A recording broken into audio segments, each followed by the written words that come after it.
Dear Reddit, what is your best hooker story? On my way to court with my brother, he was stopped by an overweight, shoeless hooker who had tied her shirt underneath her saggy breasts. She had only a few teeth left, and smilingly told my brother he was cute enough for a discount. This happened across the street from the courthouse. She was a real-life daytime hooker, riding the bus behind a hooker and her pimp on the way to her court date. The crazy thing about it was how stereotypical it was. She was a kind of old, broken-down white woman, dressed in what she obviously thought was her most respectable outfit, which was just her straight-up street-walking outfits layered on top of each other with a beat-up rabbit fur coat over it. When I say old, I mean she had a lined, aged face that looked about 50. She could have been much younger and just badly worn out by life. Makeup overdone and clumsy, crummy blonde eye job. He was, well, central casting. Send me a pimp, but a cheap one. Lots of clothes and jewelry that were either fake or out of date. Clashing garish colors. The whole package. Their conversation was straight out of a blaxploitation B movie. "Oh daddy, I can't go back in."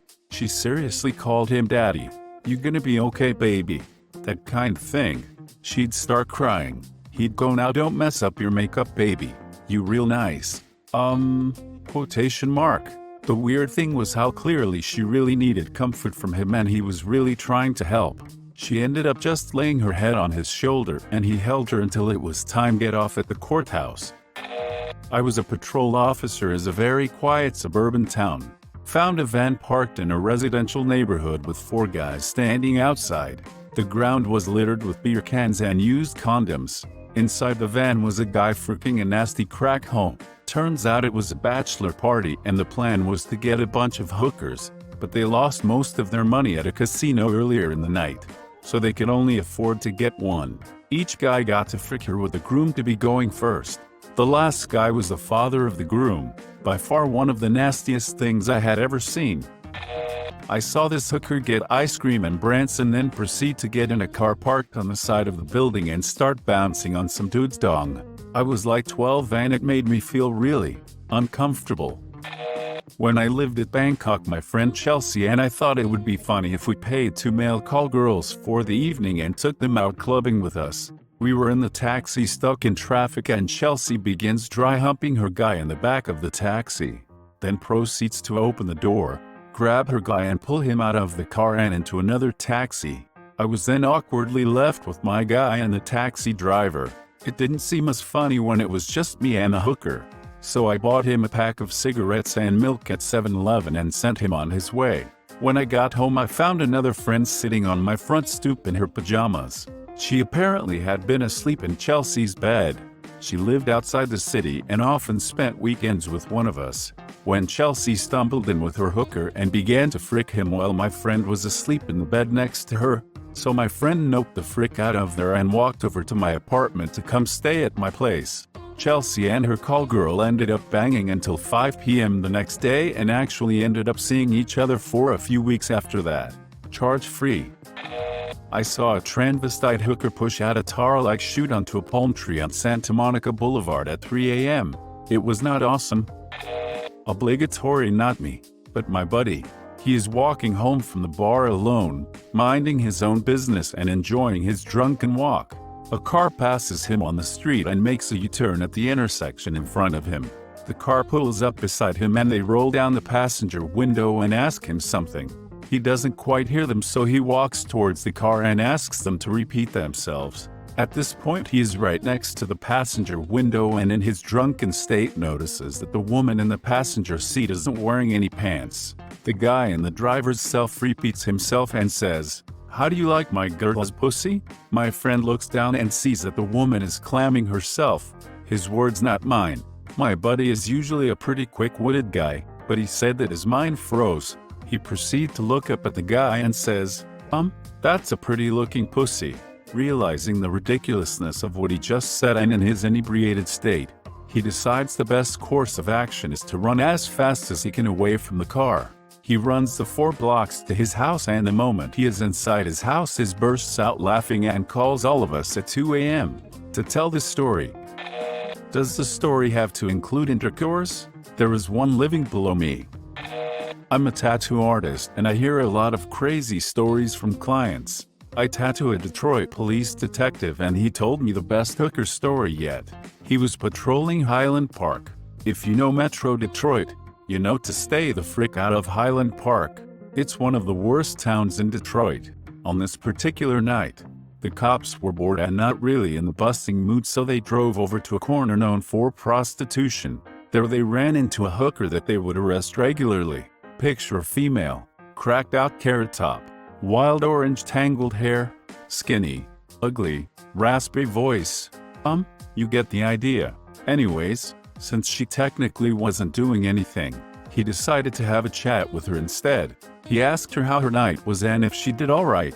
She proceeds to pull out 5 $1 bills, folded in half. She counts them folded. 1, 2, 3, 4, 5, then counts the other half. 6, 7, 8, 9, 10. Then she flips the money over, counts it again. 11, 12, 13. She counts the $5 as if it's $20. The cop is laughing his ass off at this point. After she is done counting her payload, he asks her, "So, what are you doing between customers? Do you have a hygiene bag with a toothbrush or hand sanitizer hidden in the bushes somewhere around here?" She looks at him and says, "It ain't my dong." Haha, best hooker story ever. This didn't happen to me, but rather a few friends of mine. Apparently when they were in Montreal, Quebec for a hockey tournament, some of the older guys, us being 16, 17 and they were 18, 19, decided they wanted to pick up a hooker. They found one, because it's Montreal, and brought her to their hotel room. What they ended up paying her for wasn't actually Shrek's, or Handy or anything like that. They all put their cell phones into a hat, and made her randomly pick one. When she picked a phone, they promptly put it in a condom and made her put it up her hoo-ha. They called the phone while it was inside her. Hilarity ensued. Apparently afterward they tried to convince her to put a rather large cucumber in her bum, but she wanted more money for this, so they backed out. I heard this story the following Monday at practice, and my mind was full of frick. In the Marine Corps, when on a debt to K-Bay, the island has hookers everywhere and is over-commercialized. Fellow Marine decides he wants to bring his camcorder along to document everything. He decides it is somehow a good idea to tape the hookers on the street. He gets the shoot knocked out of him, and we all just watch and laugh. So much for the brotherhood BS.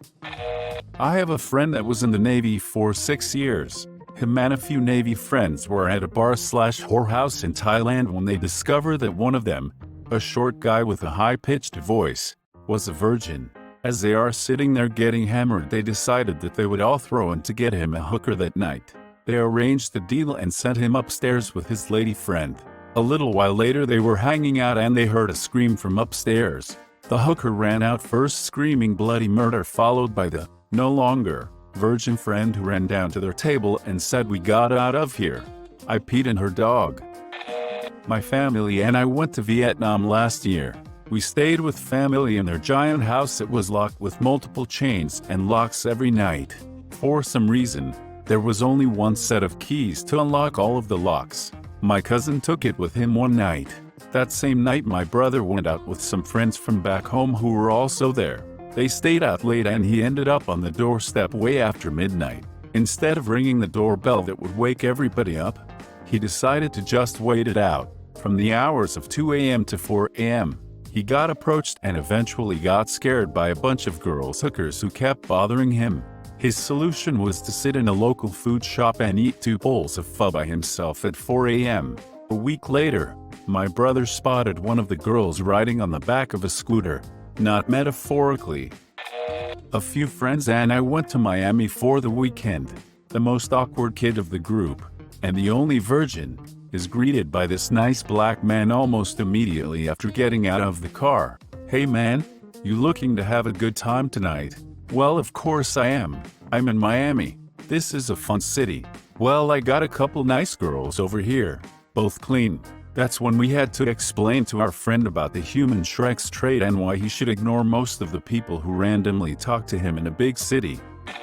I was 14 and in 8th grade I was waiting for my ride after wrestling practice. One of my teammates walked up with a couple girls and talked to me for a few minutes, and one of the girls offered me her services with a rate of $2 a suck and $5 a frick. I politely declined. My teammate called me a fag and they left. I'm pretty sure she became a drug addict a few years later. The only advice my father ever gave me is to never pay a hooker up front. Take that to heart, gentlemen. Short version. Had a friend visiting from out of town. He thought himself a high roller, always carrying a wad and liked black girls, but there weren't anywhere he lived. Coming home from a night out, we passed the hooker stand on North Ave, Chicago, with 15-20 hookers standing around, and he wanted to stop. Wasn't my thing, but I told him I'd let him out. We drove around the block a couple times while he got up the courage. Finally, I said it was his last shot. He got out and I waited around the corner. 15 minutes later he shows up, tells me how they felt him up and a pair are going to meet him. We wait a bit. They never show. Next morning, breakfast, they stole his roll. When I was 15 I was waiting for my bus at 2 a.m. early o'clock, and I was the first person there, so I was just standing on the corner waiting. A car pulls up a little ways away and just parks. After a little bit it does a short little honk. I continued to ignore it, and then saw one of my classmates walking towards me, so I fast walked to meet them. The driver must have figured out his mistake cause he peeled rubber out of there.